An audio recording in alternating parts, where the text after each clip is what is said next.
Continuando aí então, pessoal, vamos voltar aqui. Ajeita aí na cadeira aí. Como é que é? Ajeita o seu que eu ajeito o meu aqui. Então olha lá. Então a gente viu aqui o balanço financeiro, né? Ativo circulante, passivos e o patrimônio líquido, tá?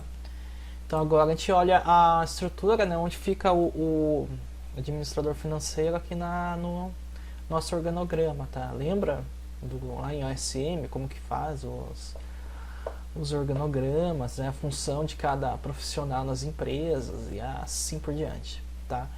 Então ele pode pegar uma desses setores aqui, né?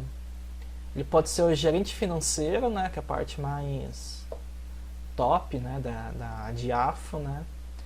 Mas ele também pode pegar dois setores onde ele fica só em áreas específicas, tá? Isso depende do tamanho da empresa. Ele pode ficar só na tesouraria, né, que ele pode entrar, ele vai mexer aqui com os caixas, bancos, contas, relações bancárias, orçamento, ou ele pode ficar só nessa parte aqui de controlador, né? Pega a contabilidade, custos, controle de orçamento, essa parte de planejamento, né? Essa parte de auditoria aqui, né? A empresa pública tem bastante, tá? Inclusive na prefeitura aqui de Maringá tem se você entra como administrador, né, você geralmente vai para essa área aqui de auditoria, tá? E elaboração de relatórios internos, tá? Você também pode ficar na parte de escrituração também, tá? Não precisa ser somente contador, mas se você fica nessa parte de relatórios internos, se você não tiver o título de contador, você pode trabalhar, mas você vai responder a algum contador que a gente chama de contador sênior, tá? Então você trabalha ali dentro da pasta, né, de auditoria, mas você responde ao contador sênior, tá? Então uma dessas três partes você pode vir a trabalhar: financeiro, tesouraria e o controlador, tá? Aqui no caso ele continua com os objetivos, tá? E ele vai fazer uma separação não tão clara, né, do que é na busca de lucro e de maximização de lucro e o que é riqueza, tá? Ó, administrador financeiro deve atingir os objetivos dos proprietários da empresa, ou seja, daqui é bem claro, né? Não só o administrador, mas todos os funcionários têm que atingir os objetivos da cúpula da empresa, né? Ou seja, gerar lucro para a empresa. Se você não gera lucro para a empresa que você trabalha, você é um custo ou uma despesa, né? Em algum momento você vai ser desligado da mesma, tá? Eu lembro um caso só para contar um caso, né? Uns famosos estudo de caso de um colega meu na administração, que ele estava trabalhando numa loja como vendedor, né? Aí ele estava todo contente, né, que tinha pouco público, né, que ele não fazia nada na empresa, tal. Daí eu cheguei lá, fui o chato, né? Então, olha, cara, você toma cuidado, que se sua empresa não vende, né, ou que se ela não vê retorno no trabalho que você está fazendo, provavelmente, né, você vai acabar saindo dela, né? E não deu outra, né? Depois de um mês que eu falei isso, ele acabou a empresa, a loja, né, que ele estava atuando, acabou fechando, né? Ele recebeu, claro, todos os direitos, né, que ele tinha trabalhistas, mas ele ficou por um tempo, né, desempregado, né, porque a empresa não estava gerando lucro, tá? Então, ó, no caso de sociedades anônimas, os proprietários da empresa normalmente não são os administradores, ou seja, quando você tem uma empresa muito grande, né, geralmente os donos da empresa eles formam os conselhos, tá? E delegam, né, para alguma pessoa gerir a empresa, no caso um CEO, né, que a gente chama, tá? As funções deles não é realizar seus próprios objetivos, ou seja, o CEO ele responde ao conselho da empresa, tá? Ele não faz o que ele bem entende, tá? Mas ele tem que cumprir com os desejos da cúpula da empresa, tá? Muitas vezes você entra em conflito com a empresa por conta disso, né? Você pode por vezes sugerir investimento em algum setor e o conselho da empresa simplesmente falar que você não está autorizado para promover essa ação, tá? Muitas vezes você ou aceita, né, aceita, né, a decisão do conselho, ou você por vezes acaba até saindo da empresa por conflitos dessa ordem, tá? A função desse não é realizar seus objetivos, tá? Uma obtenção de lucro. Antes é maximizar a satisfação dos proprietários, aqui no caso acionistas. Presumivelmente, se forem bem-sucedidos nessa tarefa, também atingirão seus objetivos pessoais, ou seja, se a empresa está gerando lucro, todo mundo fica feliz, né? É igual o clube de futebol, se o time está ganhando, todo mundo fica feliz. Se o time começa a perder, a gente começa a ver aonde está errando, né? Sei lá, alguém está fazendo corpo mole, ou a estratégia está errada, a culpa é de quem, né? Acaba provavelmente, né, no futebol, estoura no técnico. Na empresa, né, dependendo do seu status na empresa, ainda você consegue fazer algum tipo de manobra, sei lá, punir algum funcionário, mas também estoura se você não conseguir passar a culpa sua para alguém, você mesmo acaba assumindo a culpa, tá? Olha o que ele coloca depois. Algumas acreditam que o objetivo dos proprietários é sempre a maximização do lucro. Outros creem que é a maximização da riqueza. Olha que interessante. A maximização da riqueza é a abordagem preferida por 5 razões básicas.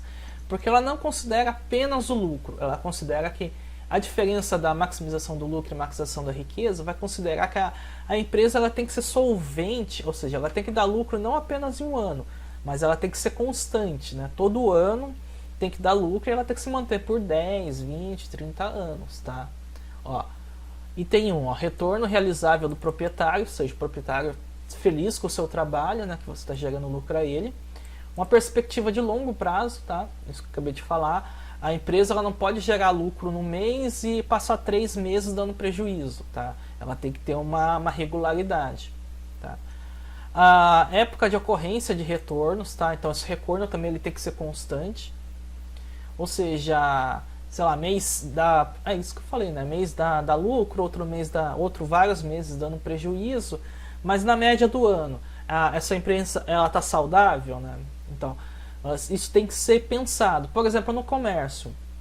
O comércio ele tem datas, né, bem específicas nas quais a empresa ela vai ter bastante lucro e nas quais ela vai ter bastante prejuízo. Por exemplo, por que estava a pressão algumas semanas atrás para abrir o comércio no Dia das Mães e no Dia dos Namorados, né?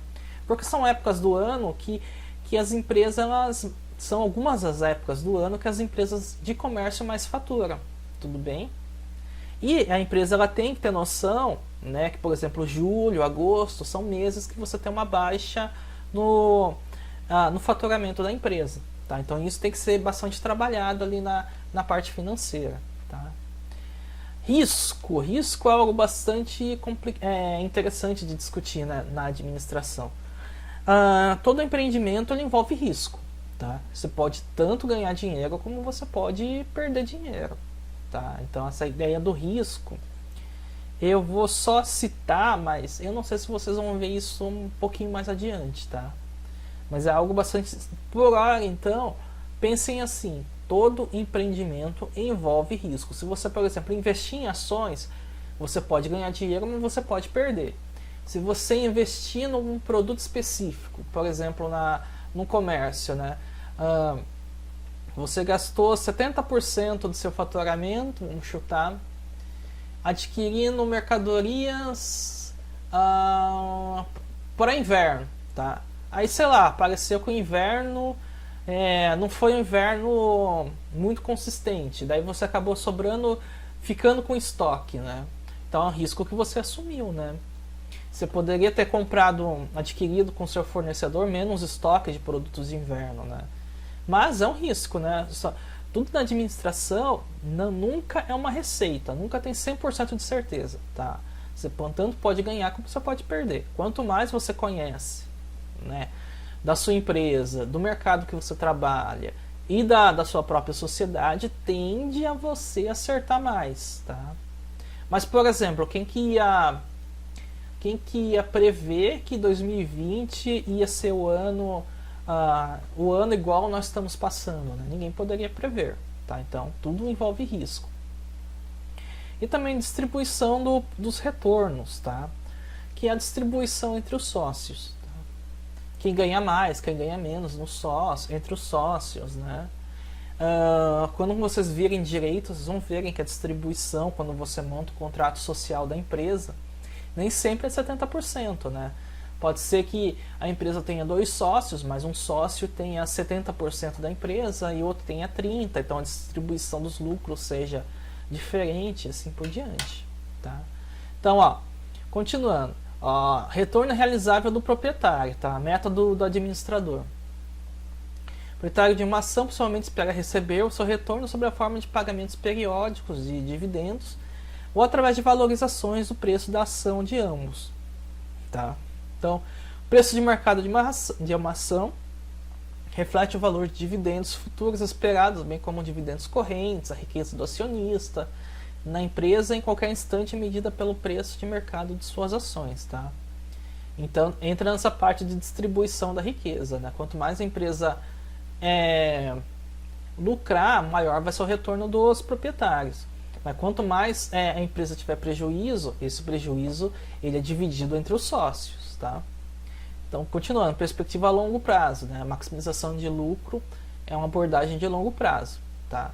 Sempre pensar em manter a empresa saudável por muito tempo. Ninguém monta uma empresa para ela durar 1 mês ou 2, tá?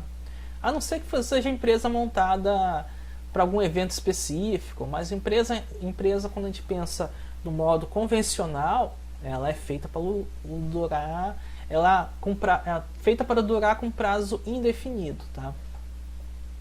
A ocorrência dos retornos, a abordagem de maximização do lucro não consegue refletir diferença na época de ocorrência de retornos, ao passo que a maximização da riqueza tende a considerar tais diferenças. Novamente, que o faturamento da empresa ela sobe e desce, mas ela tem que manter uma certa constância ao longo do período abordado, que geralmente é 1 ano, tá? E o risco, né? Então, novamente ele volta no risco. Isso que eu acabei já falando, né? Toda empresa tem assume nenhum empreendimento 100% seguro, né? Nem se você investir em renda fixa, tá? Aliás, renda fixa é algo que é um mito, né? Um mito nessa parte de investimento financeiro. Mas enfim. Terminando a distribuição dos retornos, tá? A parte de distribuição dos acionistas. O uso do objetivo da maximização do lucro não permite considerar que os acionistas possam desejar receber uma parte dos retornos da empresa sob uma forma de dividendos periódicos, tá? Ou seja, envolve sempre o risco, tá? E essa divisão ela está de acordo com o contrato social, ou seja, quanto a pessoa investiu naquela empresa, tá? Quanto mais investiu, mais ela ganha. Se a empresa dá prejuízo, você assume o prejuízo de acordo com a distribuição do contrato social, tá? Não existe qualquer preferência por dividendos, a empresa poderia maximizar lucros de um período ao outro, reinvestindo todos os lucros, usando-os para adquirir novos ativos que elevarão os lucros futuros, tá? Lembra lá da DRE, na parte de o que sobra, né, do resultado financeiro? Muitas vezes a empresa, isso acontece muito com empresa pública, e também algumas privadas, mas a empresa pública você vê muito isso.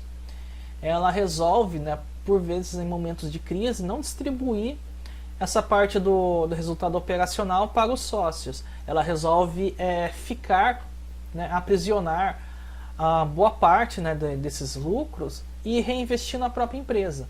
Reinvestir em obras, ou aquisição de ativos, tá? Mas tudo isso é votado nas reuniões de conselho, tá? Toda essa parte de quanto que a gente vai distribuir para os sócios, tudo isso é votado nas reuniões dos conselhos e dos investidores, tá? Não é sempre algo assim, todo ano você vai receber tanto, não é bem assim que funciona.